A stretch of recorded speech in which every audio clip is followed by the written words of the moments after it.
It's just brutal to watch. Like I've been doing a personal response to this as well, and the amount of times I just had to pause and sit there with my head in my hands has just been ridiculous. He also perceives me to be right-wing.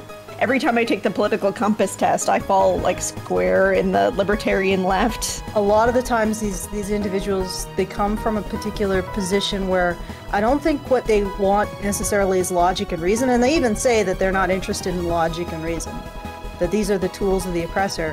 What they want is a form of social coercion in order to win the argument.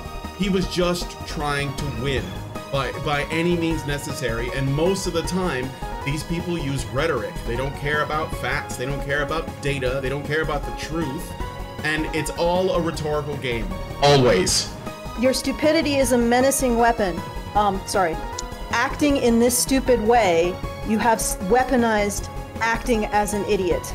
I wouldn't even call it equality, I would just call it the ability to maximize the potential of every individual to the degree that we can by essentially removing obstacles while allowing them the freedom to choose how hard they want to work, because it comes down to whatever they want to do and if there are any obstacles. This is why you have to take the concept of equality and throw it in the garbage. There is no such thing. You can't have it without oppressing people. You cannot have it. You can only have either liberty or oppression. And if there's liberty, then there won't be equality. Only thing that you can have that is the most fair is a society of meritocracy first, and the government needs to get the fuck out of the way, and that's liberalism. It's okay if we give them that hand and things still don't work out equal, then, you know, it's not on us anymore. Like, we tried, we gave them the hand up, and then it's like, okay, well, you know, what are you doing with with this support that you were given?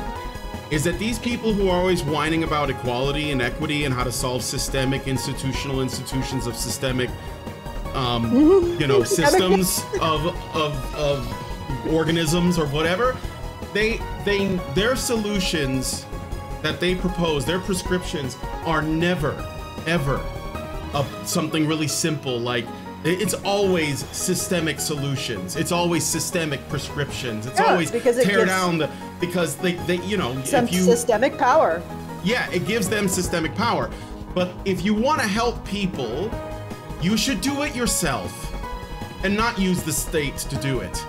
Okay, so if you really want to make a legitimate single change that will make the largest amount of good, you need to get children their fathers. Full stop. I'm gonna make a very, very painful segue right now, and I apologize for this. I think this man has a problem of integrating his own vulnerabilities as a man. So what he is doing is he's pulling out ideas that appeal to the things that he is stressed about as a man, and he's using them as sort of a coded way to talk about his own issues. And again, joke. I said, I finally know what it feels like to be mansplained to. It's like there's always this perception that men are coming out on top. And it's like, well, if it played out in such that we were actually legitimately exploring the negatives and the positives that each sex has, then it would be fine, because we would just be examining where we can make adjustments to account for the difficulties that everybody has. You never hear them talking about the negatives that anybody in this little circle of power has. Like, you just never hear that. That's never on their radar. And I was like, I don't get offended, but I actually felt offended. It's like, dude, you look like you're still halfway through puberty. You don't know shit for dick, and you're just talking about this anyway. Like, this is the first response that I've gotten from a guy that's not like actually insane, because there is one of those, and I'm just not gonna touch that one. I mean, I don't know, man. I mean, there's some mental illness going on here too, but